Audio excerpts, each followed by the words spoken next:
ओम नमः शिवाय। आप सभी का दिन शुभ हो। प्रिय श्रोताओं, हर महीने के कृष्ण और शुक्ल पक्ष की त्रयोदशी तिथि को प्रदोष व्रत रखा जाता है और इस बार दिसंबर महीने का और साल का अंतिम प्रदोष व्रत जो कि पौष महीने के कृष्ण पक्ष का प्रदोष व्रत रहेगा 17 दिसंबर दिन बुधवार को रखा जा रहा है और ये बुध प्रदोष होगा। त्रयोदशी तिथि 16 दिसंबर मंगलवार की रात 11:58 से शुरू होगी, जिसका समापन 18 दिसंबर गुरुवार को सुबह 2:32 पर होगा। बुधवार को पूरा दिन ही त्रयोदशी तिथि रहेगी। प्रदोष व्रत में प्रदोष काल में मुख्य पूजा करके कथा का श्रवण किया जाता है और 17 दिसंबर बुधवार को प्रदोष काल का समय शाम 4:55 से 6:25 तक रहेगा। आज की इस वीडियो में अब आप सभी सुनेंगे बुध प्रदोष व्रत की कथा, शिव चालीसा पाठ और आरती। एक बार एक नवविवाहित दंपति था।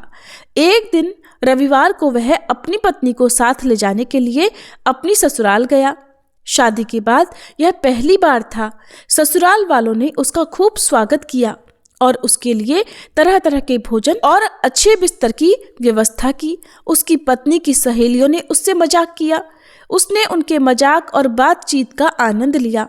अपनी पत्नी के छोटे भाई बहनों द्वारा दी गई मेहमान नवाजी का आनंद लेते हुए वह बाहरी दुनिया को भूल गया। सोमवार और मंगलवार उसने अन्य कार्यों में बिताए। अब बुधवार था।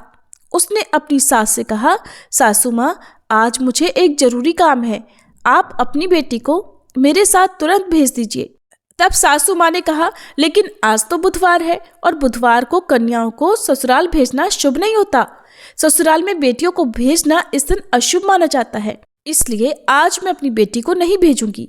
मुझे बुध की कोई परवाह नहीं, वो मुझे कोई नुकसान नहीं पहुंचा सकता। बुधवार मेरे जैसे व्यापारियों के लिए बहुत शुभ होता है। दामाद ने कहा, मुझे भी घर पर एक बहुत जरूरी काम है। सासू माँ ने और ससुर ने दामाद को बहुत समझाया, लेकिन दामाद अपनी जिद पर अड़ा रहा। वह उसी दिन जाने की बात कहता रहा। ससुराल वालों ने उसका मिजाज भांप लिया और अपनी बेटी को उसके साथ भेजने के लिए उन्हें मजबूर होना पड़ा। तब उन्होंने दंपत्ति के लिए एक रथ का इंतजाम किया। वे दोनों पति पत्नी उस रथ में बैठकर एक कस्बे के पास पहुंचे। तब रास्ते में लड़की को प्यास लगी। उसने अपने पति से कहा, मुझे बहुत जोर से प्यास लगी है, कृपया मेरे लिए थोड़ा पानी का इंतजाम कीजिए। पति मान गया और कस्बे की ओर चल पड़ा। उसके पति से मिलता जुलता एक और युवक उसके लिए पानी लेकर आया। लड़की दोनों में कोई फर्क नहीं कर पाई। उसने उसे अपना पति समझ लिया और उससे खूब बातें की। इसी बीच में उसका असली पति वहां आ गया और वह अपनी पत्नी को किसी और से बातें करते और मजाक करते देखकर हैरान रह गया। वह उसके इस व्यवहार से नाराज हो गया। पत्नी भी अपने पति जैसे दिखने वाले दूसरे व्यक्ति को हाथ में पानी का घड़ा लिए देखकर हैरान रह गई। इतनी ही देर में वे दोनों एक जैसी शक्ल वाले पुरुष आपस में झगड़ा करने लगे। उस महिला को अपनी पत्नी बताने लगे। संयोग से एक कोतवाल वहां आया और वह सारा मामला जानना चाहता था। उसने महिला से पूछा, तुम्हारा असली पति कौन है, तुम ही बताओ। महिला ने कहा, मैं तो खुद दुविधा में पड़ गई हूँ। ये दोनों तो एक दूसरे की तरह दिखते हैं। असली पति को अब बहुत दुख हुआ। उसे अपनी सास की बातें याद आ गई। कोतवाल उन्हें राजा के पास लेकर गया और सारी कहानी बताई। सुनकर राजा ने अपने मंत्री को न्याय करने का आदेश दिया। मंत्री ने कोतवाल से कहा, शाम हो चुकी है, इन सबको अलग अलग कोठरियों में बंद कर दो। रात भर कड़ी निगरानी रखो, मैं कल फैसला सुनाऊंगा। अब तो तीनों को अलग अलग कोठरियों में बंद कर दिया गया। रात का घना कोठर था। पहरेदार गहरी नींद में सो रहा था। असली पति बहुत बेचैन था। उसे पछतावा हो रहा था। उसने बड़ी जोर से कहा, मैं अपने अहंकार और ससुराल वालों की अवज्ञा के कारण ही आज ये दुख भोग रहा हूँ। हे बुद्धदेव, हे भगवान, मुझे इस बार क्षमा कर दो। पहरेदार उसकी इस सारी बातों को सुन रहे थे। अगली सुबह मंत्री ने पहरेदारों को बुलवाया। पहरेदारों ने उन दोनों युवकों में से एक युवक के व्यवहार के बारे में बताया। मंत्री ने कहा, जिस व्यक्ति को रात भर बेचैनी रही वही इस महिला का असली पति है। और उसकी पत्नी को उसे सौंप दिया जाना चाहिए। वहीं दूसरा पुरुष जो रात भर चैन से सोता रहा वह असली पति नहीं है। अब इस प्रकार से उन दोनों पति पत्नी को कोठरी से बाहर कर दिया गया। उन्हें सम्मान के साथ विदा कर दिया गया। पहरेदार जब दूसरे युवक के पास गए तो बाहर से ताला लगा होने के बावजूद उसकी कोठरी भीतर से खाली थी। उन्होंने यह बात जाकर मंत्री को बताई। मंत्री ये जानकर हैरान रह गए कि कोठरी बाहर से ताला लगे होने के बावजूद भी भीतर खाली थी, अंदर कोई नहीं था। तब वे वरिष्ठ मंत्री के पास गए और उन्हें पूरी बात बताई। वरिष्ठ मंत्री मुस्कुराए और बोले कि लापता कैदी बुद्धदेव है। बुध बुधवार को शासन करते हैं। इस व्यक्ति ने बुध के अधिकार को चुनौती दी थी। बुद्धदेव को बुरा लगा, इसलिए उन्होंने सबक सिखाने के लिए उसके पति का वेश धारण कर लिया। आज गुरुवार है, बृहस्पति गुरुवार को शासन करते हैं। बुध ठीक सूर्योदय के समय गायब हो गए, इसलिए डरो मत, पहरेदारों की इसमें कोई गलती नहीं है। अब राजा अपने मंत्री के फैसले से प्रसन्न थे। उधर पति पत्नी दोनों घर पहुंचे और जाकर उन्होंने अपने प्रियजनों को पूरी बात बताई। तब से वे दोनों पति पत्नी प्रत्येक बुधवार को तो व्रत रखते ही थे, कथा श्रवण करते ही थे, साथ ही साथ जब भी बुध प्रदोष व्रत का संयोग पड़ता उस दिन वे विधि विधान से बुद्धदेव के साथ साथ भगवान शिव सहित संपूर्ण शिव परिवार का पूजन करके कथा श्रवण करते और सभी लोगों में प्रसाद बांटकर स्वयं भी ग्रहण करते थे। बुद्धदेव की कृपा से सभी के संकट दूर हुए। तभी से नगर के सभी लोग बुध प्रदोष व्रत और बुध देवता का पूजन करने लगे ताकि किसी भी संकट से बचा जा सके। ये थी बुध प्रदोष व्रत की कथा। अब सुनिए भगवान शिव और देवी पार्वती के मध्य हुए संवाद की कथा। किसी गांव में एक गरीब ब्राह्मण अपनी पत्नी और अपने पुत्र के साथ रहा करता था। उसके पुत्र का नाम था सोमदत्त। वह गरीब बूढ़ा ब्राह्मण हर दिन नियम से भगवान शिव को जल अर्पित किया करता था, लेकिन उसकी पत्नी ब्राह्मणी को ये सब बिल्कुल भी पसंद नहीं था। दरअसल ब्राह्मणी के अब भगवान से विमुख होने का एक कारण था। पहले तो वह भगवान की भक्ति भी करती थी, सभी व्रत उपवास भी किया करती थी, लेकिन इतना सब कुछ करने के बाद भी उसकी गरीबी दूर नहीं हो पा रही थी। जब ब्राह्मण जवान था तो कहीं से कथा सुनाकर पूजा पाठ करके कुछ दक्षिणा लाता, उसी से उसका गुजारा हुआ करता था। इतना सब होने के बाद भी ब्राह्मणी इस आस में पूजा पाठ करती कि कभी ना कभी तो उसकी गरीबी दूर होगी, किंतु समय बीतने के बाद भी उसकी पूजा का, उसके किए गए उपवासों का कोई फल नहीं मिला, तो वह निराश हो गई। अब उसने भक्ति करनी छोड़ दी थी। अब तो वह ब्राह्मण भी बूढ़ा हो गया था। उसमें इतनी सामर्थ्य नहीं बची थी कि वो गांव-गांव में घूमकर कथा कराए। अब वह बीमार भी रहने लगा। घर में इकलौता वही कमाने वाला था। घर में कमाने वाला कोई और भी नहीं था। ब्राह्मण का बेटा सोमदत्त गुरुकुल में रहकर पढ़ाई किया करता था। अब तो ब्राह्मण के घर में खाने के लाले पड़ने लगे। ब्राह्मणी ने अपने मन में सोचा कि मैंने और मेरे पति ने भगवान की भक्ति में कभी कोई कमी नहीं रखी, यहाँ तक कि नियम से पूजा पाठ की, सभी व्रत उपवास रखे, इतने पर भी भगवान हम पर कभी प्रसन्न नहीं हुए। उन्होंने हमारी कभी गरीबी दूर नहीं की, इसलिए अब मैं पूजा पाठ नहीं करूँगी। अब वह ब्राह्मण देवता को भी पूजा पाठ करने से मना करने लगी। कहने लगती थी कि भोलेनाथ और अन्य देवी देवताओं की पूजा करते करते जवानी से बुढ़ापा आ गया, लेकिन भगवान ने हमारी गरीबी तो दूर की नहीं, उल्टा अब तो खाने को भी मोहताज हो गए हैं। अरे मेरी ही मत्ती मारी गई थी जो मैंने रात दिन उपवास व्रत किया, जब तब में अपने शरीर को सुखा दिया। अब क्या देंगे तुम्हारे शिव जी जो तुम अब भी शिवलिंग पर जल चढ़ाते हो। प्रिय श्रोताओ, ब्राह्मणी की इस प्रकार की बातों को सुनकर वह ब्राह्मण फिर भी कुछ नहीं कहता था। उसे तो अपने आराध्य देव भोलेनाथ पर पूरा विश्वास था। अब ब्राह्मण का बेटा भी अपनी शिक्षा पूरी करके गुरुकुल से वापस अपने घर आ गया। अब तक वह थोड़ा बड़ा हो चुका था, तो वह अपने माता पिता की सेवा करने लगा। एक दिन की बात है, शिव मंदिर में बैठकर सोमदत्त अपने पिता के साथ पूजा पाठ कर रहा था। वहीं पर वह शिव भक्तों को कथा सुनाने लगा। सोमदत्त कहने लगा कि जो भी भक्त भगवान शिव की कथा को सुनते हैं, उनके मन में जो भी कामना रहती है, भोलेनाथ उनकी वह कामना अवश्य पूरी करते हैं। सोमदत्त की ये बातें मंदिर में पूजा करने आए उसी राज्य के एक राजा ने सुन ली। उसे सोमदत्त की ये बात बहुत ही अच्छी लगी और उसने सोमदत्त को अपने यहाँ राजकुमारी को कथा सुनाने के लिए नौकरी पर रख लिया। अब तो सोमदत्त हर दिन राजकुमारी को कथा सुनाने जाया करता था। वहाँ से दक्षिणा में जो भी मिलता उससे ही वह अपने परिवार का पालन पोषण करने लगा। अब धीरे धीरे उनके घर में धन आने लगा, लेकिन अब भी ब्राह्मणी खुश नहीं थी। ब्राह्मणी ने कहा कि मुझे अपने बालक के भविष्य की चिंता है। हमारा तो जीवन जैसे तैसे कट गया, लेकिन मेरे बेटे का जीवन अभी बाकी है। हमारे पास इतना धन नहीं कि उसके काम आ सके, और हमारे मरने के बाद उसका क्या होगा। हमारी भक्ति पूजा पाठ का फल लगता है अब तो कभी नहीं मिलने वाला। क्या भोलेनाथ को मेरा दुख दिखाई नहीं देता? मेरा पुत्र राजा के घर से जो कुछ भी लेकर आता है, माना कि उससे हमारे पूरे परिवार का गुजर बसर हो जाता है, किसी तरह पेट भर जाता है, किंतु और भी तो आवश्यकताएं हैं, वो भला कैसे पूरी होंगी? भगवान ने क्या अपनी आंखें हमारी तरफ से बंद कर रखी हैं? क्या मेरे पुत्र को हमारी ही तरह गरीबी में रहकर जीवन बिताना होगा? ब्राह्मण और ब्राह्मणी की ये करुण पुकार जब कैलाश पर्वत पर विराजमान माता पार्वती ने सुनी, तो उन्होंने भोलेनाथ से कहा, हे देवों के देव महादेव, आप तो अंतर्यामी हैं, आप इन दोनों की परीक्षा क्यों ले रहे हैं प्रभु?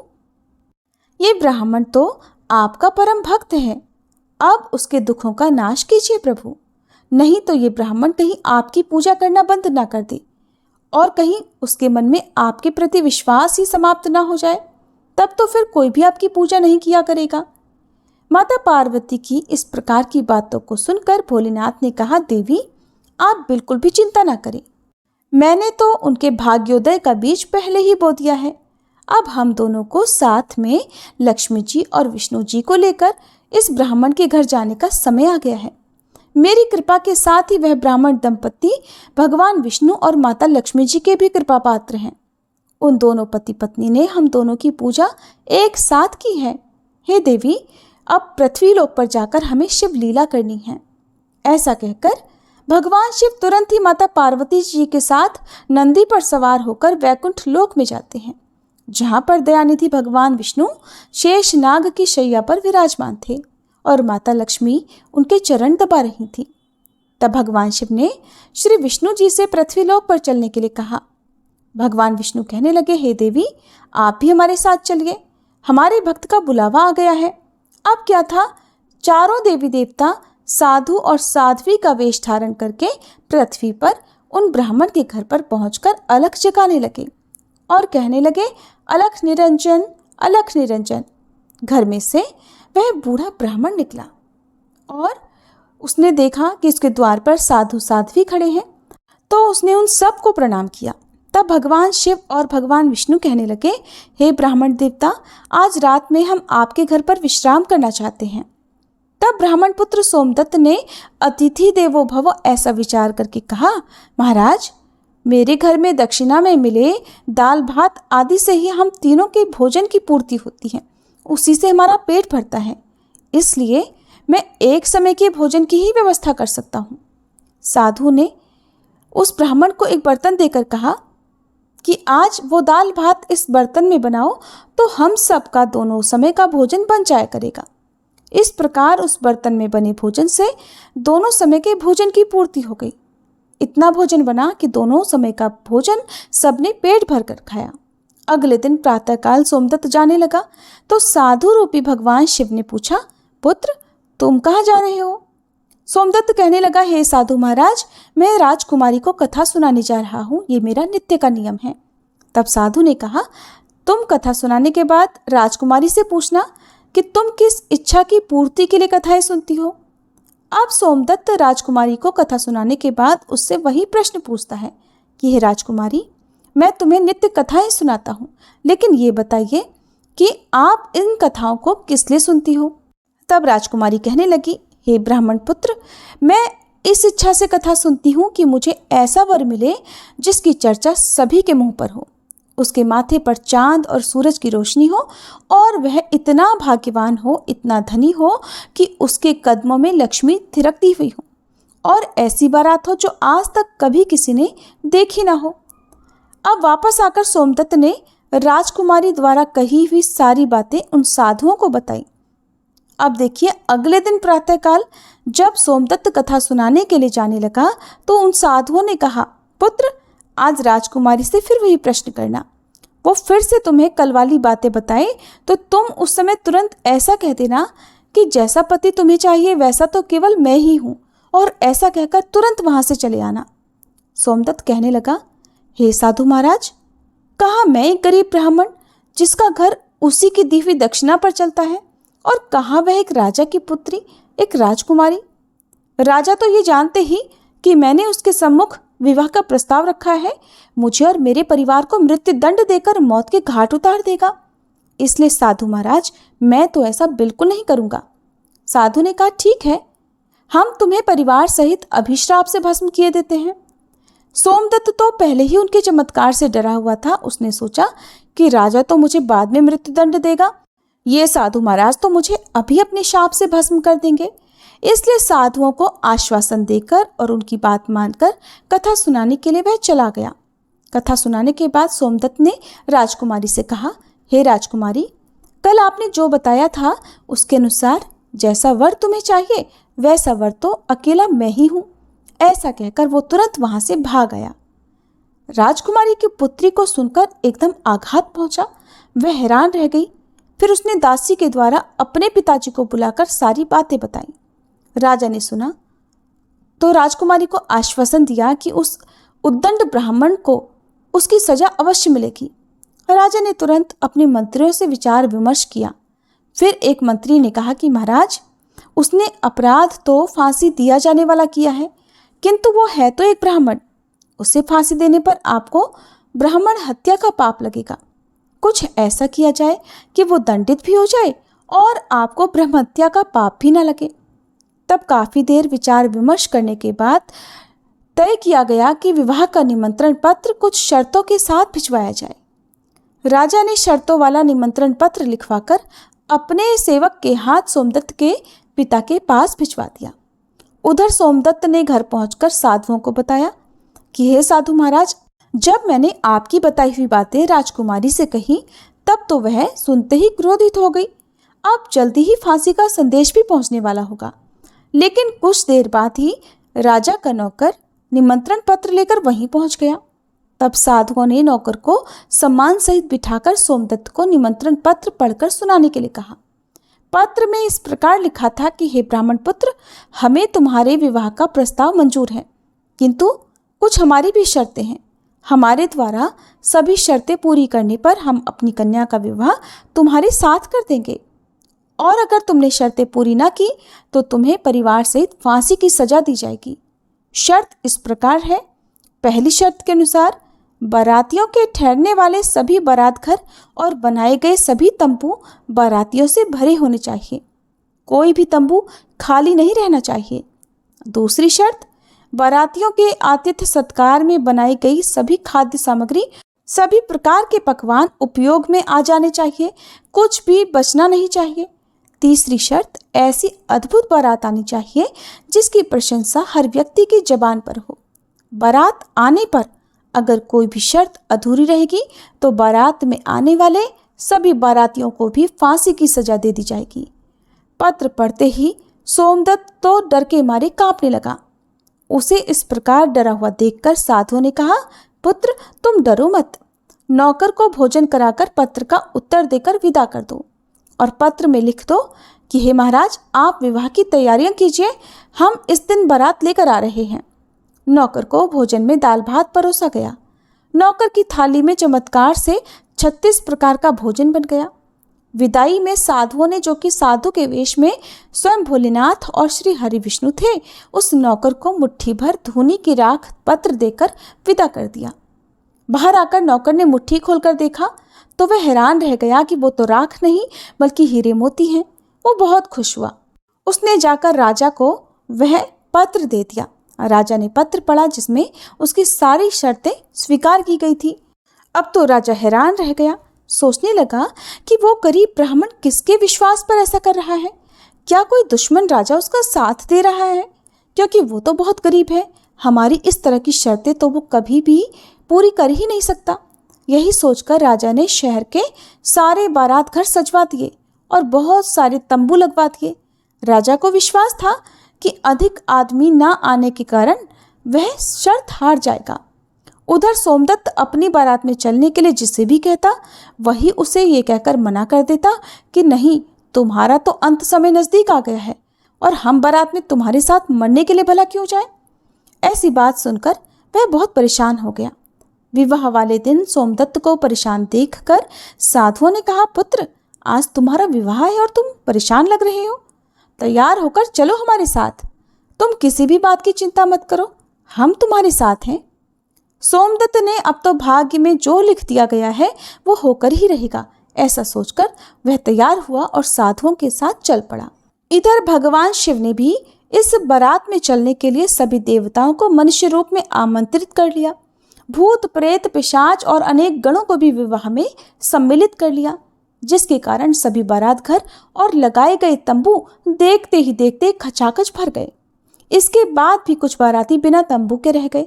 अब राजा के पास सूचना भिजवाई गई कि बारातियों के ठहरने का और प्रबंध कराया जाए।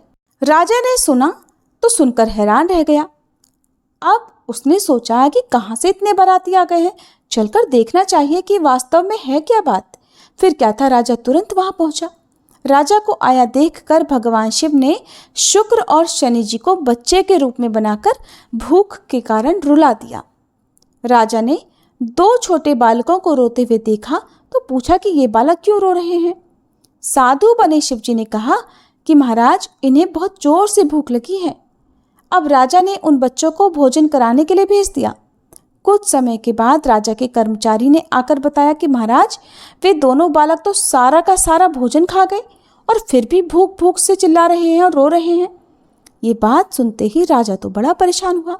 अब उसने अपना घमंड त्याग कर उन साधुओं के सामने नतमस्तक होकर कहा, हे साधु महाराज, अब तो मेरी लाज आपके हाथ में है। साधुओं ने कहा, महाराज कोई बात नहीं, सब कुछ ठीक हो जाएगा। तुम घर जाकर बारात की अगवानी की तैयारी करो। तुम बारात के स्वागत की तैयारी धूमधाम से करो। राजा ने शहर को बहुत ही सुंदर तरीके से सजवाया। जगह जगह झालरों से पूरा शहर एक दुल्हन की तरह जगमग करने लगा। सोमदत्त भी विवाह की पोशाक में एक राजकुमार की तरह बहुत सुंदर दिखाई दे रहा था। शाम के समय उसे एक सुंदर दिव्य रथ में बिठाया गया। रथ के आगे नगाड़े और ढोल वाले झूम रहे थे, नाच रहे थे। दूल्हे के मस्तक पर चेहरे को चांद और सूरज से सजाया गया था। बाराती हाथों में मुद्राएं लेकर एक दूसरे पर न्यौछावर करके इधर उधर उड़ा रहे थे। बारात के इस अद्भुत दृश्य को देखकर सभी लोग आपस में कहने लगे, इस ब्राह्मण के भाग्य को तो देखो, इसके मस्तक के चेहरे में चांद सूरज और फिर चारों तरफ से इस प्रकार धन लक्ष्मी को उड़ा रहा है मानो किसी बड़े राजा की बारात निकल रही हो। ऐसी बारात तो हमने अपने जीवन में कभी नहीं देखी और ना ही कभी आगे देखने की उम्मीद है। ये तो भाग्य का बड़ा धनी है। प्रजा के मुंह से इस प्रकार की बातों को सुन करके माता पार्वती ने भगवान शिव से कहा, प्रभु, आप जिस पर कृपा करते हैं उसके लिए तो अन्न धन के भंडार खोल देते हैं। भोलेनाथ ने कहा, हे देवी, जो भक्त मेरी पूरी श्रद्धा भक्ति से पूजा करते हैं, मुझ पर अटूट विश्वास करते हैं, मैं उन्हें उनकी पूजा का फल अवश्य देता हूँ। उन्हें दुख तभी तक झेलना पड़ता है जब तक कि उनके पाप कर्म समाप्त नहीं हो जाते। पुण्य कर्म जैसे ही उदय होते हैं उनके भाग्य के द्वार खुल जाते हैं। और जो भक्त भगवान की इन कथाओं को सुनता है उन्हें भी राजकुमारी की तरह फल मिलता है। राजकुमारी ने प्रतिदिन भगवान की कथाएं सुनी। उसके मन में जो भी कामना थी उसे वह कामना पूर्ण रूप से मिल गई। उसकी वह हर इच्छा पूर्ण हो गई। ये तो भोलेनाथ, माता पार्वती और भगवान विष्णु तथा माता लक्ष्मी जी की महिमा थी, जिसके कारण वह ब्राह्मण धनी हो गया। उसका घर महल की तरह सुंदर हो गया। उसके घर में अब किसी भी बात की कोई कमी नहीं थी। अब ब्राह्मणी ने भी फिर से भगवान की पूजा अर्चना शुरू कर दी और खूब दान दक्षिणा देना शुरू कर दिया। अब तो वह भी हर दिन प्रेम से भगवान की कथाओं को सुनती और दूसरों को सुनाया करती थी। प्रेम से बोलिए, श्री लक्ष्मी नारायण भगवान की जय, भोले शंकर भगवान की जय। अब सुनिए शिव चालीसा पाठ। जय गणेश गिरिजा सुवन मंगल मूल सुजान, कहत अयोध्या दास तुम, देहु अभय वरदान। जय गिरिजापति दीन दयाला, सदा करत संतन प्रतिपाला। भाल चंद्रमा सोहत नीके, कानन कुंडल नाग फनीके। अंग गौर शिर गंग बहाए, मुंड माल तन क्षार लगाए। वस्त्र खाल बाघांबर सोहे, छवि को देखी नाग मन मोहे। मैना मातु की हवे दुलारी, वाम अंग सोहत छवि न्यारी। कर त्रिशूल सोहत छवि भारी, करत सदा शत्रुन क्षयकारी। नंदी गणेश सोहितः कैसे, सागर मध्य कमल है जैसे। कार्तिक श्याम और गणराऊ, या छवि को कही जात न काऊ।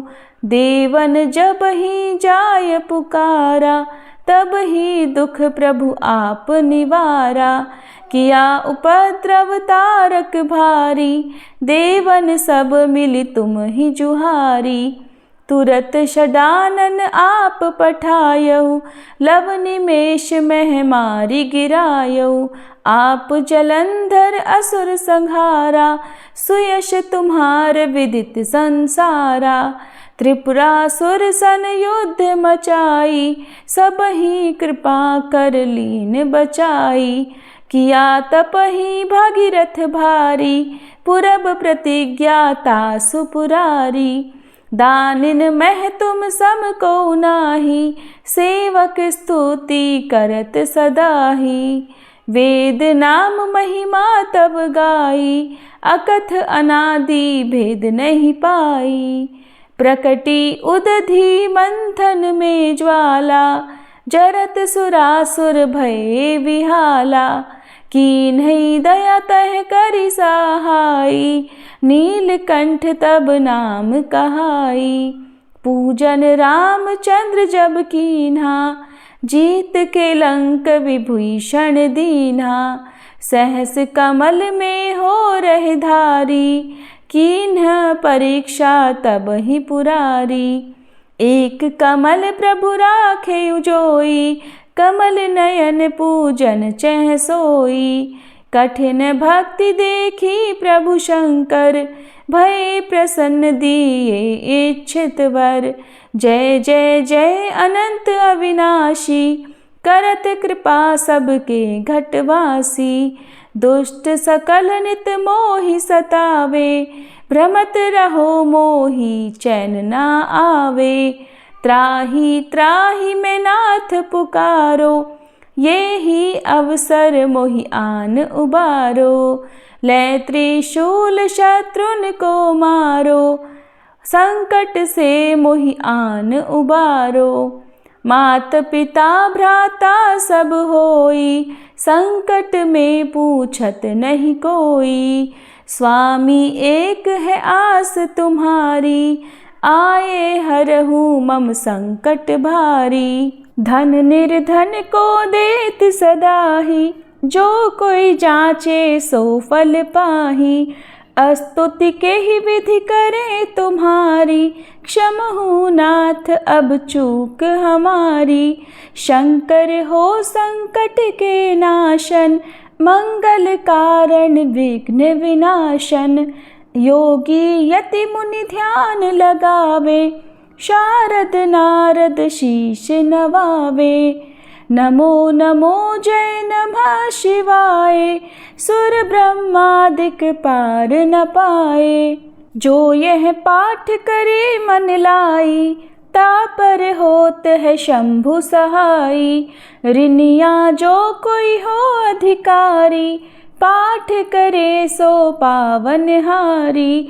पुत्र होन कर इच्छा जोई, निश्चय शिव प्रसाद ते ही होई। पंडित त्रयोदशी को लावे, ध्यान पूर्वक होम करावे। त्रयोदशी व्रत करे हमेशा, ताके तन नहीं रहे कलेशा। धूप दीप नैवेद्य चढ़ावे, शंकर सम्मुख पाठ सुनावे। जन्म जन्म के पाप नसावे, अंत धाम शिवपुर में पावे। कहे अयोध्या दास आस तुम्हारी, जानी सकल दुख हरहु हमारी। नित नेम कर प्रातः ही पाठ करो चालीसा, तुम मेरी मनोकामना पूर्ण करो जगदीश। मगसर छठी हेमंत ऋतु संवत 64 चान, अस्तुति चालीसा शिव ही पूर्ण कीन कल्याण। ओम जय शिव ओमकारा, स्वामी जय शिव ओमकारा। ब्रह्मा विष्णु सदा शिव, ब्रह्मा विष्णु सदा शिव, अर्धांगी धारा। ओम जय शिव ओमकारा। एकानन चतुरानन पंचानन राजे, स्वामी पंचानन राजे। हंसासन गरुड़ासन वृषवाहन साजे। ओम जय शिव ओमकारा। दो भुज चारु चतुर्भुज, 10 भुज अति सोहे, स्वामी 10 भुज अति सोहे। त्रिगुण रूप निरखता, त्रिभुवन जन मोहे। ओम जय शिव ओमकारा। अक्षमाला वनमाला मुंडमाला धारी, स्वामी मुंडमाला धारी। चंदन मृग मद सोहे, भाले शशिधारी। ओम जय शिव ओमकारा। श्वेतांबर पीतांबर बाघांबर अंगे, स्वामी बाघांबर अंगे। सनकादिक गरुड़ादिक भूतादिक संगे।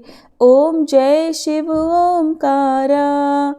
कर के मध्य कमंडल चक्र त्रिशूलधारी, स्वामी चक्र त्रिशूलधारी। सुखकारी दुखहारी जग पालनकारी। ओम जय शिव ओमकारा। ब्रह्मा विष्णु सदा शिव, जानत अविवेका, स्वामी जानत अविवेका। प्रणवाक्षर में शोभित ये तीनों एका। ओम जय शिव ओमकारा। त्रिगुण स्वामी जी की आरती जो कोई नर गावे, स्वामी जो कोई नर गावे। कहत शिवानंद स्वामी, रटत भोलानंद स्वामी, सुख संपत्ति पावे। ओम जय शिव ओमकारा। ओम जय शिव ओमकारा, स्वामी जय शिव ओमकारा। ब्रह्मा विष्णु सदा शिव, अर्धांगी धारा। ओम जय शिव ओमकारा।